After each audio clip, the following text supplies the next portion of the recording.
네, 안녕하세요. 5월 6일 목요일 새벽 기도 시작하겠습니다. 기도드리겠습니다. 은혜로우신 우리 아버지, 은혜와 사랑을 감사합니다. 또 오늘도 또 주님께서 선물로 주신 귀한 하루를 시작합니다. 한 시간 1분 1초를 하나님의 영광을 위해서 주님을 생각하며 말하며 또 주님을 생각하며 행동하는 귀한 하루가 될 수 있도록 우리의 걸음걸음 주께서 인도해 주옵소서. 오늘 하루도 주님 앞에 온전히 의탁하며 예수님의 이름으로 기도드리옵나이다. 아멘. 네, 찬송가 183장 부르겠습니다. 183장입니다. 빈들의 마른 풀같이 시들은 나의 영혼. 183장 부르겠습니다.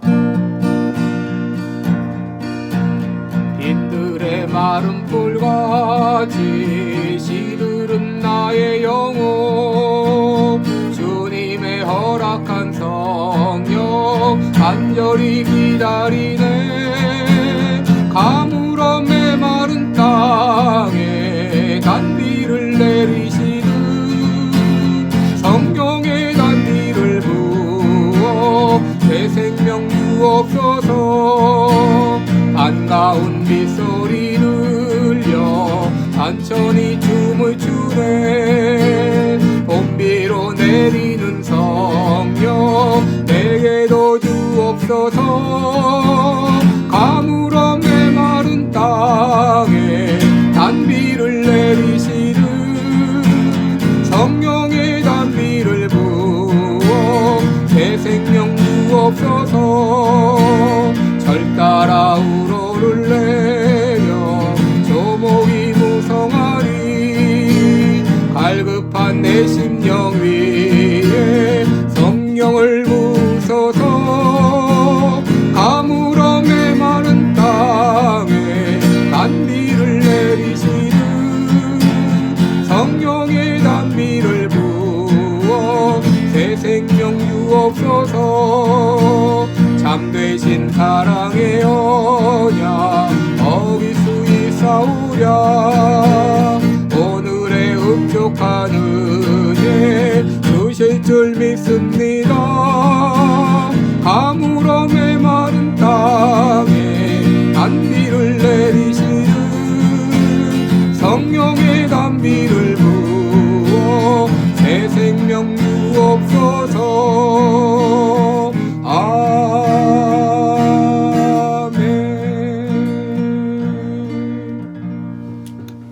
아멘. 네, 우리 오늘은 로마서 7장 15절로 25절까지 보겠습니다. 로마서 7장 15절부터 25절까지 제가 봉독해 드립니다. 나의 행하는 것을 내가 알지 못하노니 곧 원하는 이것은 행하지 아니하고 도리어 미워하는 그것을 함이라. 만일 내가 원치 아니하는 그것을 하면 내가 이로 율법의 선한 것을 시인하노니 이제는 이것을 행하는 자가 내가 아니요 내 속에 거하는 죄니라.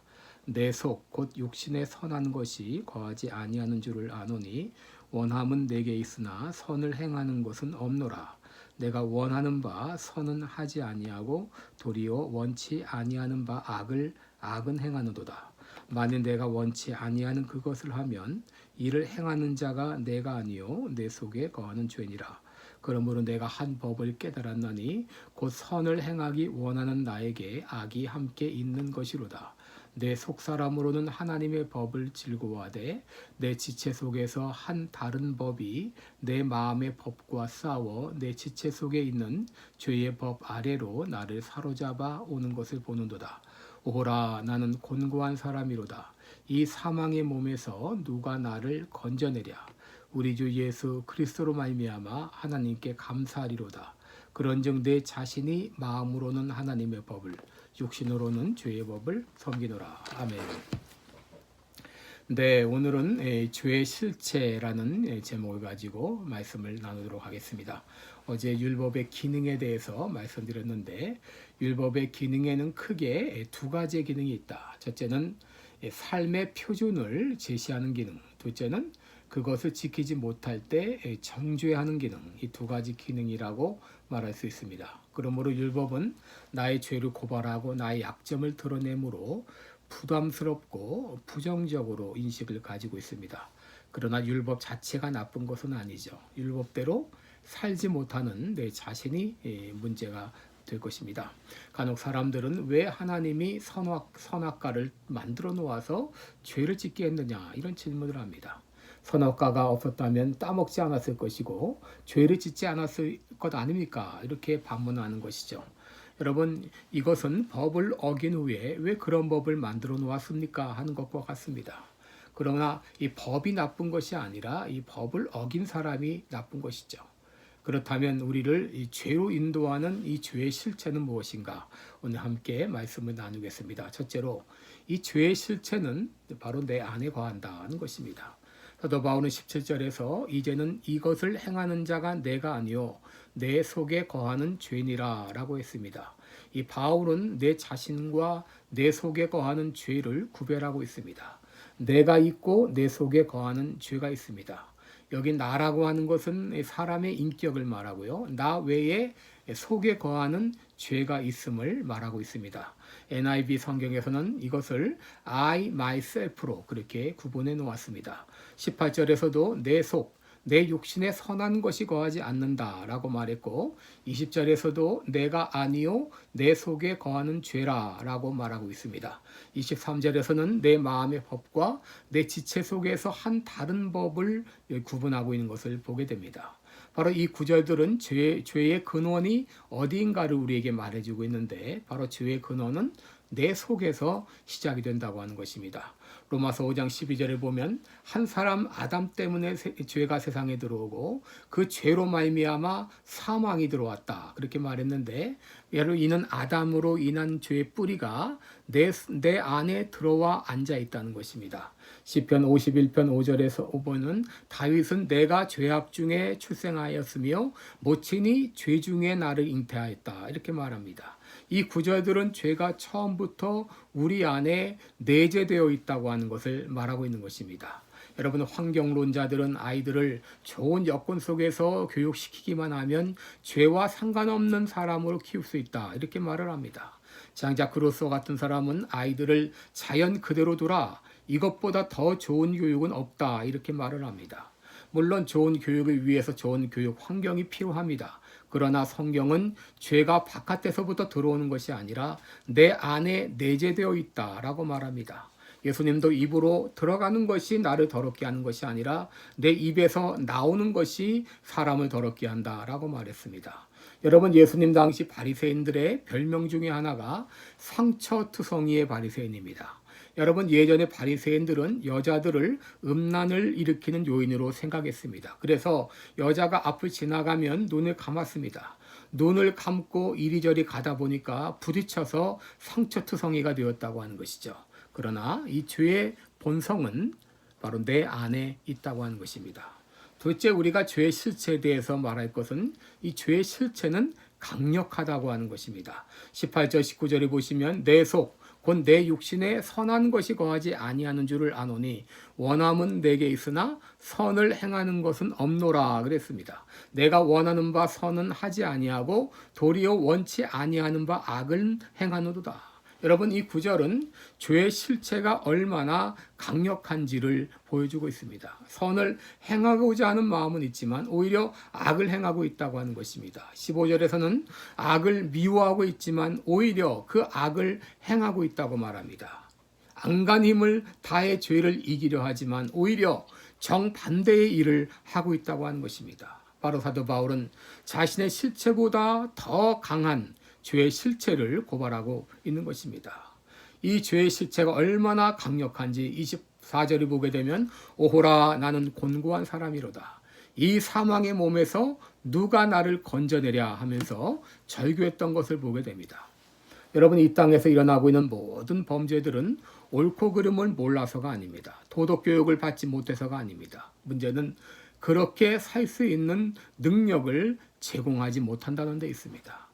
많은 종교들이 어떻게 살라 삶의 지침들을 말해주지만 문제는 그렇게 살 수 있는 능력을 제공해주지 못한다고 하는 것입니다. 그리고 이런 육신의 정욕은 우리가 죽는 그 순간까지 계속된다고 하는 것입니다. 원함은 내게 있지만 행할 수 있는 능력이 없는 나, 구원은 받았지만 육신의 본성으로부터 벗어나지 못하고 있는 나, 바로 내 안에 남아있는 육신의 본성이 문제인 것입니다. 그렇다면 우리는 평생 이 죄의 짐을 짊어지고 살아야 되나요? 죄와의 싸움에서 늘 패배하고 죄를 짓고 살아야 하나요? 25절을 보면 바울은 절규로 끝나지 않고 찬송으로 끝나고 있는 것을 보게 됩니다. 우리 주 예수 그리스도로 말미암아 하나님께 감사하리로다. 아무리 강력한 죄악의 속성이 내재되어 있다 할지라도 그 죄악의 속성을 이길 수 있다고 하는 것입니다. 그 이유가 무엇입니까? 사망 권세를 깨뜨리고 부활하신 예수님께서 나와 함께 계시기 때문입니다. 여러분, 예수님께서 십자가에 못 박혀 죽으신 것은 내가 과거에 지은 죄를 용서하실 뿐 아니라 현재 죄와의 싸움에서 승리할 수 있도록 도와주시기 위함입니다. 여러분, 사도 바울이 죄와의 처절한 싸움에서 승리할 수 있었던 비결은 바로 예수님의 능력이었습니다. 예수님은 우리를 구원하신 후 내가 너희를 구원하였으니 이젠 너희 혼자 힘으로 살아봐, 이렇게 하지 않고 우리가 죄와의 싸움에서 승리할 수 있도록 도와주십니다.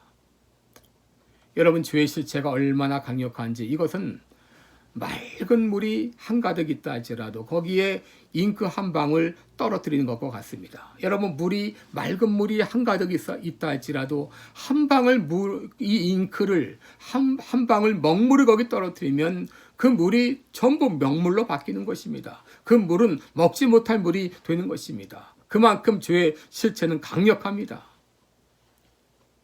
그러나 그 위에 엄청난 양의 샘물이 계속 흐른다고 하게 되면 한 방울의 먹물이 문제가 될까요? 여러분, 먹물을 양동이를 쏟아붓는다고 해도 폭포수와 같은 물이 흐르게 되면 모든 물들은 곧 맑은 물로 바뀌게 됩니다. 죄의 영향력이 아무리 강하다 해도 넘치는 예수 그리스도의 은혜가 함께할 때 우리는 어떤 죄도 넉넉히 이겨낼 수 있습니다. 죄의 세력이 밀물처럼 몰려올지라도 더 강력한 예수 그리스도의 은혜가 함께 하신다면 우리는 이기지 못할 죄가 없는 것입니다. 이 땅을 사는 동안 우리는 죄의 속성을 완전히 저버릴 수는 없습니다. 그러나 예수 그리스도의 보혈의 능력을 힘입으면 우리는 어떤 죄도 이겨낼 수 있습니다. 주님, 내가 모든 죄의 유혹을 이겨낼 수 있는 그런 풍성한 은혜, 폭포수와 같은 은혜를 나에게 부어주옵소서. 오늘 이 아침에도 기도하시기를 바랍니다. 기도하겠습니다. 은혜로우신 우리 하나님 아버지, 죄의 실체가 아무리 강하다 할지라도 우리 예수 그리스도의 은혜는 어떤 죄도 넉넉히 이길 수 있게 하십니다. 우리에게 폭포수와 같은 은혜를 쏟아부어 주셔서 죄악의 이 소용돌이를 넉넉히 이기고도 승리의 개성가를 부르는 우리 모든 성도들이 되게 하여 주옵소서. 감사드리며 예수님의 이름으로 기도드리옵나이다. 아멘. 네, 오늘도 복되고 좋은 하루 되시기를 바랍니다. 고맙습니다.